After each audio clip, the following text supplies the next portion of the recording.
Welcome to SEGS, everybody. I'm your host, Dick Rodcaster, and in this special midweek broadcast, I felt it was necessary to go over the truth of what happened over this past weekend. As we all know, the Ministry of Publishing has long been a stain on the perfectly white blanket of democracy. Conceived by a president of Super Earth that's no longer named due to their traitor status as a known cyborg sympathizer, the Ministry of Publishing has always had an air of mystery surrounding it. This mysterious aura would mutate into a hideous monster on May 2nd.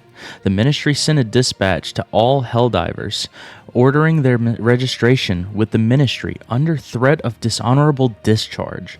This was signed into law by the Ministry of Truth with Bill SNY-GR 337, but many believe this may have been done under duress.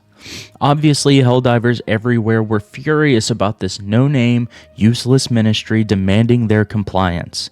It goes against everything that liberty stands for. That wasn't even all, though. After a further investigation, it was found that the Ministry of Publishing viewed 64.5% of the world as uninhabited, making it impossible for HELLDIVERS in those countries to register with the department at all. HELLDIVERS everywhere knew what had to be done. They began their protest by refusing to deploy for missions. While the Ministry of Truth didn't mandate this registration, they were complicit in its inception. The Ministry of Publishing is also very dependent on the Ministry of Truth, therefore forcing their hands when the Ministry of Truth began to suffer from their misdeeds. It didn't take long for the Ministry of Publishing to fold either. While their official statement claims they were not aware of the amount of backlash that would occur, many speculate that this was some attempt by the ministry to weaken HELLDIVER forces.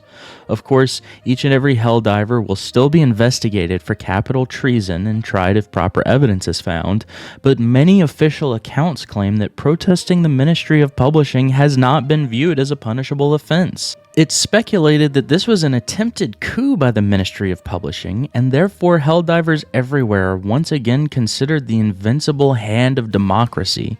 They recognized that their perfect government had been infiltrated by dissidents and acted accordingly. This has been a historic development in the Second Galactic War.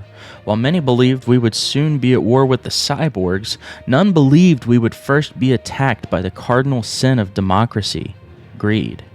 All right, everybody. Thanks for listening to this midweek special broadcast. This Friday, we will be talking about the current war fronts, the newly approved war bond, and more. So I'm Dick Rodcaster, and you have a fantastically liberated day.